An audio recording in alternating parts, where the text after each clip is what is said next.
Hello, friends. I welcome you, all of friends.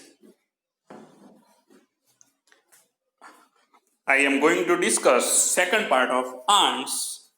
Friends, first પાર્ટમાં આપણે આન્ટ્સનો જે life વિશે વાત કરી હતી. હવે કાઇન્ડ્સ ઓફ આન્ટ્સમાં આપણે જઈ રહ્યા છીએ. બેસ્ટ યુઝફુલ યુનિટ છે આપણા માટે ફ્રેન્ડ્સ. અને દર એક્ઝામમાં આ યુનિટમાંથી પૂછાય છે અને પૂછાય જ છે એટલે દરેક ટેક્સ્ટ ખુલ્લી રાખજો. અને ફરીથી આપણે સેકન્ડ પાર્ટમાં વાત કરવા જઈ રહ્યા છીએ ડોમેસ્ટિકેટ જે આન્ટ્સથી. જો first line, then there are ants that domesticate cow and milk them. ત્યારબાદ એવી એક કીડીઓ છે કે જે ગાયો ઉછેરે છે અને એમને દોહે છે. તમને રમોજી લાગતું હશે ને. What we have called cow, આ યાદ રાખવાનું છે સેન્ટેન્સ કે what we have called cow R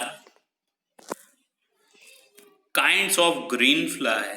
યાદ રાખજો, we have called cow are green fly, કે જેને આપણે ગાયો કહીએ છીએ, એક પ્રકારની લીલી છે કે માખી કે ઈયળ, એવી વાત કરી છે અહીંયા. These are found on rose leaves and on the leaves of beans. આ પણ પ્રશ્ન પૂછાય છે કે કયો આગળ જોવા મળે છે કે where do we find this kind of flies. તો ગુલાબના જે પાંદડાઓ ઉપર અને આપણા જે વટાણા કહેવાય કઠોળ, એના ઉપર આપણને જોવા મળે છે. They give out sweet honey like liquid which ants relish a lot. મતલબ કે એ શું આપ્યું છે કે જે મધ જેવું પ્રવાહી એ છોડ્યું છે લિક્વિડ, અને આ જે કીડીઓ છે એનો જાફત ઉઠાવે છે, મતલબ કે આનંદ ઉઠાવે છે. અહીંયા રેલિશ વર્ડ તમારે ખાસ યાદ રાખવાનું છે કે એન્જોય કરે છે એના ઉપર. અન્ડરસ્ટેન્ડ? એટલે કાઉઝ મતલબ યાદ રહ્યો કે one kind of green flies ક્યાં આગળ જોવા મળે છે કે રોઝ લીવ્સ અને leaves of the beans. Good. આગળ જોઈએ છે આપણે. So the ants take this green fly. અને એટલા માટે કીડીઓ શું કરે છે, આ જે માખીઓ જે કહી છે લીલી માખીઓને એના દર સુધી લઈ જાય છે to their nest and keep them there. ત્યાં આગળ એમના જે ઘર, એમનું દર કહેવાય, ત્યાં આગળ એમને રાખે છે. પછી શું કરશે એમને, તમે જુઓ કે ધે ફીડ મતલબ કે એમનું પોષણ આપે છે, એમનું રક્ષણ કરે છે. Protect them from the enemies and they milk them, pressing their sides gently and making them give out their honey. શું કરે છે, ધીમેથી દબાવે છે અને એમાંથી જે મધ જેવું કે છે કે મીઠું મીઠું પ્રવાહી મેળવે છે. ગુડ. સેકન્ડ પેરા જુઓ. Aunts we are told play games. કે જાણવા પ્રમાણે તો કીડીઓ રમતો રમે છે. નર્સ ધેર સિક, કે જે બીમાર હોય એમની સારવાર પણ કરે છે. એન્ડ બરી ધેર ડેડ, કે જે મૃત થયા એમને દફન પણ કરે છે. They see that each one in the nest does its share of the work. એ પણ ધ્યાન આપે છે કે દરેક કીડી એના ભાગનું કામ કરે છે. અને કોઈને કહે છે કે and that no one is allowed to be indolent. Indolent મતલબ લેઝી, કે એક પણ કીડીને નકામું આરામ આળસું થવા દેવાતી નથી. ઓલ ધીસ સજેસ્ટ ધેટ, આ બધું આપણને શું સૂચવે છે કે that ants have highly developed social sense and perhaps some system of government. આપણને આ શું સૂચવે છે કે કીડીઓમાં કંઈક સામાજિક સૂઝ છે આપણા જેવી, તેમજ શાસન પદ્ધતિ સુવિકસિત હોય છે. કે બેસ્ટ વર્ક કહ્યું છે આન્ટ્સને. યસ. આપણે નેક્સ્ટ તરફ જઈએ છીએ. હવે કેવી કીડીઓની વાત કરી છે.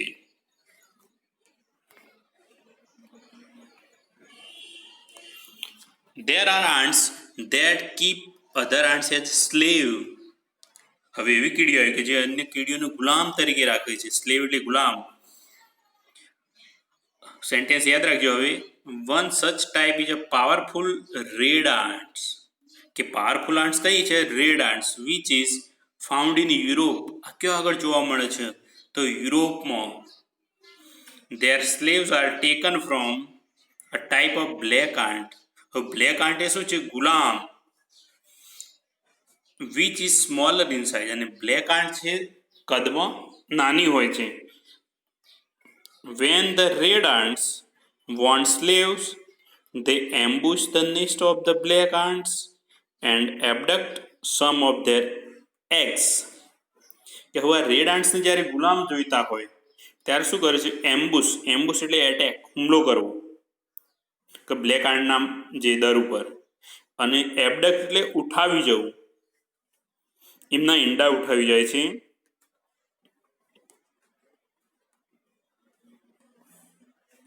When these eggs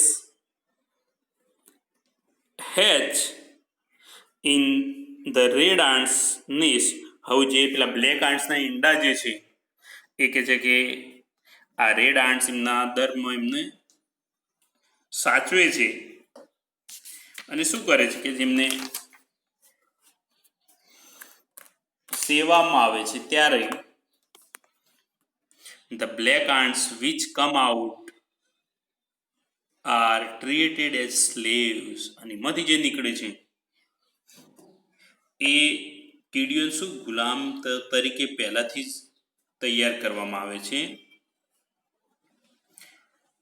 from their birth they are taught to obey. એમના જન્મથી જ એમને આજ્ઞા પાળવાનું શીખવામાં આવે છે. they are compelled to drudgery. એમને શની ફરજ પાડવાનું? ડ્રજરી એટલે વેઠિયું કામ કરવાનું કહેવામાં આવે છે. they have even to carry about their masters on their backs. how surprisingly human. એમને શું કહેવામાં આવે? પહેલાથી જ એવું શીખવામાં આવે છે કે એમના માલિકોને બસ એમની પીઠ પર બેસાડીને લઈ જવામાં આવે છે. કેવું અચંબા પર તમને આશ્ચર્યજનક લાગે એવા કે માનવીય વર્ગ આપણને બતાવે છે અહીંયા.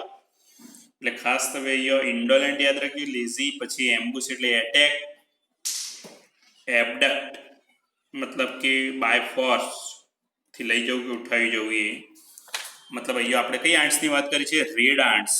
અહીંયા શું તમારે યાદ રાખવાનું ખાસ કે પાવરફુલ રેડ આન્ટ્સ કયો આગળ જોવા મળે? યુરોપમાં.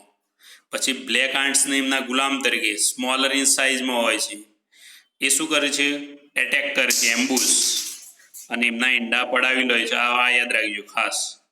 પછી એમના બર્થથી જ ઓબે કરવાનું શીખવામાં આવે છે. કેવું? ડ્રજરી, વેઠિયું કામ કરવામાં આવે છે. આટલું તમે યાદ રાખી શકો છો. હવે આપણે નેક્સ્ટ સ્લાઇડ બીજા પ્રકારની કીડીઓની અહીંયા વાત કરી છે. ખાસ શોર્ટ નોટ પૂછાય છે ફ્રેન્ડ્સ. આ તમે ખાસ યાદ રાખજો. આ શોર્ટ નોટ યાદ રાખવી જરૂરી છે તમારા માટે. The most ferocious kind of ants are the driver ants of Africa. બોર્ડમાં પણ પૂછાયેલી છે ફ્રેન્ડ્સ. ફેરોસિયસ એટલે ડેન્જરસ, વેરી જે આપણે શું કહીએ કે ખતરનાક કીડી જે કહેતા હોઈએ છીએ, એ વાયોલેન્ટ પણ કહી શકાય. એ કઈ આન્ટ્સ? ડ્રાઈવર આન્ટ્સ આફ્રિકામાં જોવા મળે છે.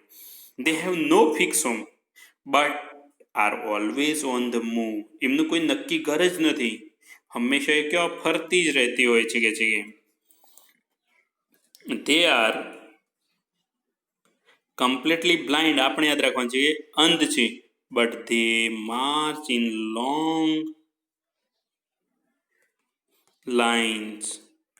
છતાંય બસ દૂર દૂર સુધી ચાલ્યા જ કરતી હોય છે કે છે. એમની મુસાફરી કતારમાં ચાલુ હોય. Many millions along and they devour. Devour એટલે ઘડી જવું. Any animals that happens to be in the path. કે એમના રસ્તામાં જો કોઈ પાથ મતલબ એમના રસ્તામાં કોઈ પ્રાણી આવી જાય ગમે તેવું તો પણ એને એ ગળી જતી હોય છે. Even large animal like tiger and elephants live in fear of them. કે એ પછી વાઘ કે હાથી જેવા પ્રાણીઓ પણ એમના ભયમાં જીવે છે. ઓફન ઇફ અ પાયથોન મતલબ કે અજગર unable to move after swallowing his dinner કે કોઈ અજગર એમના જો માર્ગમાં કોઈનો ખોરાક કરે પડી રહ્યો હોય and happens to be in the path of the marching lines then this creature eat both python and the animal in its stomach. તો પછી કે આ કીડીઓ એટલી ડેન્જરસ છે કે અજગરને પણ ખાઈ જાય છે અને એના પેટમાં રહેલું જે કોઈ ક્રિએચર બીજો જીવ હોય એને પણ સફાચટ કરી જાય છે. The villagers of Africa tell story about babies કે આફ્રિકાના જે ગ્રામવાસીઓ પણ એ કીડીઓ દ્વારા જે શિશુઓ બાળકોને ભરખાઈ જવાની વાતો પણ કરે છે. who have been eaten by ants and these stories may well be true. અને આ વાર્તાઓ કદાચ સાચી પણ હોઈ શકે છે. When an army of the driver ants enters a house, the people flee into the forest.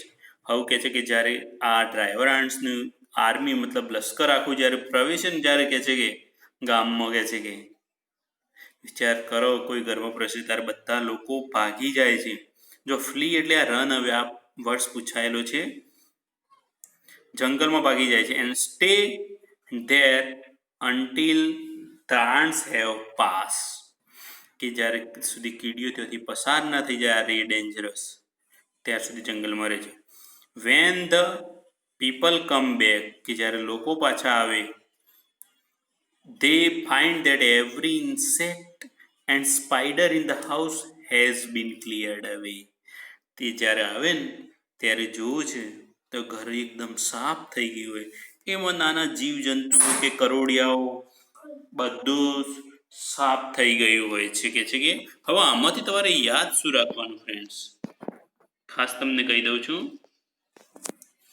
કે ફેરોસિયસ એટલે કે ડેન્જરસ કયો આગળ જોવા મળે, આફ્રિકામાં જોવા મળે છે. એમના લક્ષણોમાં કમ્પ્લીટ બ્લાઇન્ડ યાદ રાખવાનું છે તમારે. માર્ચ ઇન લોંગ લાઇનમાં હંમેશા કૂચ કરે છે. કે પછી અજગરનો કે અથવા કોઈ લાર્જ એનિમલ આવે તો પણ એ ખાઈ જાય છે, યાદ રાખવાનું છે.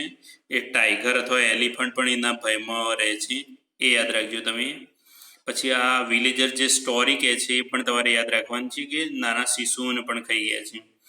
કે પછી જ્યારે આર્મી જ્યારે આ ગામમાં પ્રવેશે તો આખું ગામ ખાલી કરીને જંગલમાં જતા રહે છે ફ્રેન્ડ્સ.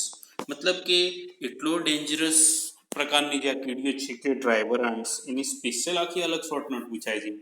પરંતુ જો હોલ શોર્ટ નોટ તમારે પૂછાય લાઈફ ઓફ આન્ટ્સ અથવા કાઇન્ડ્સ ઓફ આન્ટ્સ, તો પછી તમારે એ બધા પ્રકારની કીડીઓ વિશે લખવાનું રહેશે. આજના દિવસ પૂરતું આટલું. Thank you very much.